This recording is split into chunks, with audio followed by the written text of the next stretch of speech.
Hello everyone, কেমন আছো তোমরা? আশা করি খুব ভালো আছো। আবার একটা নতুন ভিডিওর সাথে হাজির হয়ে গেলাম। তো আজকে এখন করছিলাম দুপুরে রান্নাবান্না। আর দিন দিন যত যাচ্ছে তত কিন্তু গরমটা কিন্তু বেশ পড়ছে।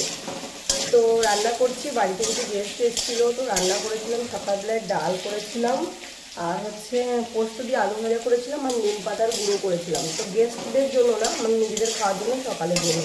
তো যারা এসেছিলো তারা মানে গেস্টও বলা যায় না, নিজেদের মানে মানে ফ্যামিলির মানে একটু মানে কী বলে রিলেশনের মধ্যে পড়ে, যাই হোক। তো তারা এসেছিলো যখন, তাদের একটু তরমুজের জুস, আর হাজব্যান্ড নিয়েছিল একটা বড়ো সাইজের একটা তরমুজ, সেই তরমুজের জুস করেছিলাম।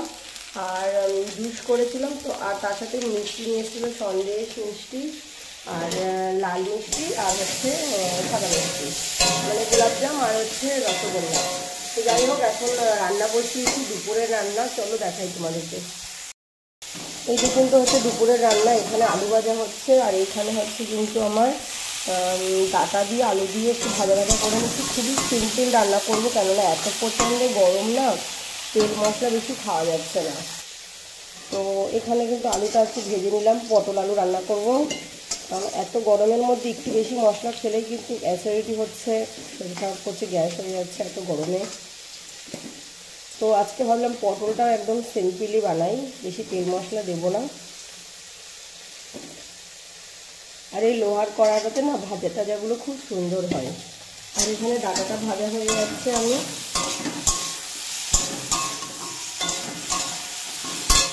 সিম্পল রান্না করব, বেশি মশলা না, একদম সিম্পল।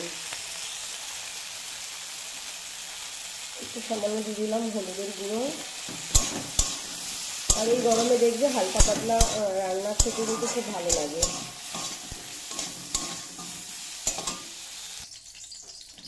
দিয়ে দিলাম কিন্তু জল।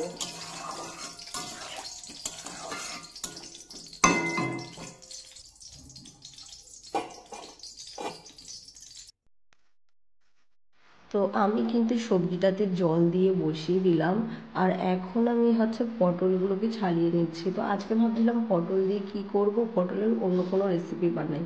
তো রোজ একঘেয়ে পটল আলু সবজি তো খেতে ভালো লাগছে না, তো আজকে ভাবলাম পটলটাও সবজি করব, পটলের মধ্যে একটু বাঁধাকপি দেবো, দেখবো খেতে কেমন হয়। আর সত্যি কথা বলতে খেতে কিন্তু আজকে বেশ ভালো হয়েছিল। তো এখানে কিছু টমেটো কেটে নিয়েছিলাম, পটল আলুর সবজিতে দেবো বলে আলুটা আগেই ভেজে নিয়েছিলাম। তো পটলগুলো আমি বেশ ছাড়িয়ে নিলাম, আর আমি না বটিতে করে ভালো পটল ছাড়াতে পারি না। আর এখানে করেছিলাম নিম পাতার গুঁড়ো। এই গরমে কিন্তু নিম পাতাটা খেতে বেশ ভালো লাগে গরম গরম ভাতের সাথে। বাজারে তো এখন আর কচি কচি নিম পাতা পাওয়া যাচ্ছে না, তো পাশের বাড়িতে দেখলাম একটা গাছে অনেকগুলো নিম পাতা। তো নিম পাতাগুলো বেশ তুলে নিয়ে চলে এসেছিলাম, এনে সুন্দর করে পরিষ্কার করে ধুয়ে জল ঝাড়িয়ে তেলে ভেজে মচমচে করে গুঁড়ো করে রেখে দিয়েছি। এরকম করে থাকলে কিন্তু 2-3 দিন বেশ ভালোভাবে কাটে। তো তারপরে যে বললাম আজকে বাড়িতে কিছু গেস্ট এসেছিলো, আর তারা এসে হাজব্যান্ড বললো খাওয়া দাওয়া করো, রান্নাবান্না রেডি আছে। সকালে নিম পাতার গুঁড়ো করেছে, ডাল করেছে, আলু সিদ্ধ করেছে। তো ওরা বললো নিম পাতার গুঁড়ো করেছে, তাহলে একটু প্যাকেটে করে দিয়ে দাও, কিন্তু এখন তো খাবো না, বাড়িতে গিয়ে খাবো। তো এই যে লাল কৌটোটা দেখালাম, এটাতে কিন্তু পুরো ভরা ছিল নিম পাতার গুঁড়ো। তো ওরা যেই বললো, তারপরে হাজব্যান্ড বললো তাহলে একটু দিয়ে দাও ওদের। আর যেহেতু উনি এসেছিলো হচ্ছে বম্বে দিয়ে, তো বম্বে দিয়ে এখানে বাপের বাড়ি আর কি, তো বম্বেতে থাকে। তো আমরা যখন ছিলাম ওখানে একসাথেই থাকতাম। আমার বলতে গেলে দিদির মতনই হয় বা ননদের মতনই হয় আর কি, খুব ভালোবাসি। তো যাই হোক, ওকে আবার একটু প্যাকেটে করে দিয়ে দিয়েছিলাম সেই নিম পাতার গুঁড়ো। তো নিয়ে চলে গেল, আর আমি এখানে যে দুপুরে রান্নাবান্না করতে লেগেছিলাম। আর আজকে ভাবলাম একটু বাটা মশলা দিয়ে রান্না করি। তো জালনার মধ্যে একটু ওই পটলের মধ্যে দেবো হচ্ছে একটু সর্ষে, একটু জিরে, তার সাথে একটু পোস্ত বেটে দেবো। তো ভাবলাম তাহলে একটু মশলা তাহলে ডাঁটার মধ্যেও দেওয়া যাবে। তো এই ভেবে মশলা টশলা বাটা হয়ে গেছিলো। আর এখানে একটু বাঁধাকপি ছিল, সেই বাঁধাকপিটা বের করে রেখেছি। আর আমি কিন্তু কোনো জিনিস নষ্ট করতে পছন্দ করি না, যতক্ষণ পর্যন্ত ঘরে সবজি থাকে, একটু পরিমাণেও থাকে, সেটা কিন্তু আমি কিছু না কিছু করে যে কোনো সবজির মধ্যে কিন্তু অ্যাড করে দিই। আর নষ্ট করতে আমার বিশেষ করে জিনিস কোনো কিছুই ভালো লাগে না, মানে যতক্ষণ থাকে ফ্রিজ একদম যতক্ষণ না ক্লিন হয়ে যায় ততক্ষণ কিন্তু আমি বাজার করি না। তো যাই হোক, এখানে কিন্তু তরমুজটা আজকে এনেছিল 2.5 কেজি না 3 কেজি ওজনে, 3 কেজি না বেশি হবে বললো। তো এই তরমুজটা কিন্তু খুব সুন্দর, হ্যাঁ 3 কেজি না, আমি তো ভুল বলছি, 150 টাকা নিয়েছে বললো। তো 25 টাকা করে কেজি মনে হয়, তো 5 কেজি তো হয়ে যাবে, 5 কেজি 5.5 কেজি মনে হয় হয়ে যাবে। তো যাই হোক, 5 কেজি বোধহয় হয়ে যাবে, 5.5 কেজি। তো আমি ভুল বললাম। তো যাই হোক, অর্ধেকটা তরমুজ দিয়ে কিন্তু আমি হচ্ছে পুরোটাই জুস বানিয়েছিলাম তরমুজের।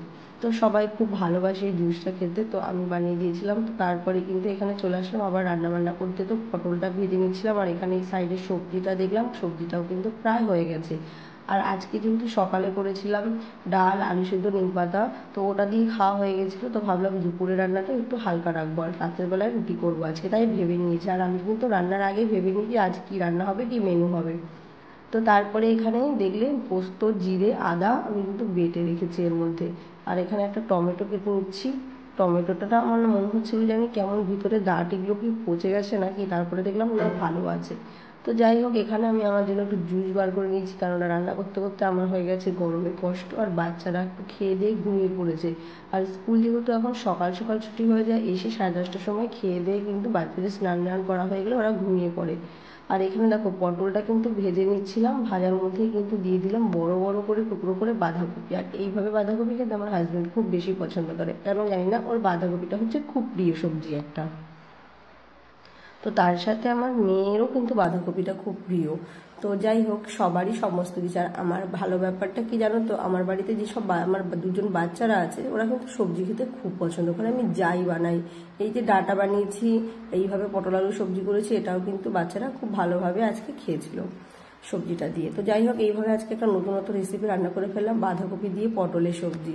তো এইখানে কিন্তু আজকে ভিডিওটা এন্ড করলাম। কেমন লাগলো তোমরা অবশ্যই কমেন্টে জানিও, ভালো লাগলে লাইক এন্ড শেয়ার করে দিও। সকলে ভালো থেকো, বাই বাই, দেখা হবে নেক্সট একটা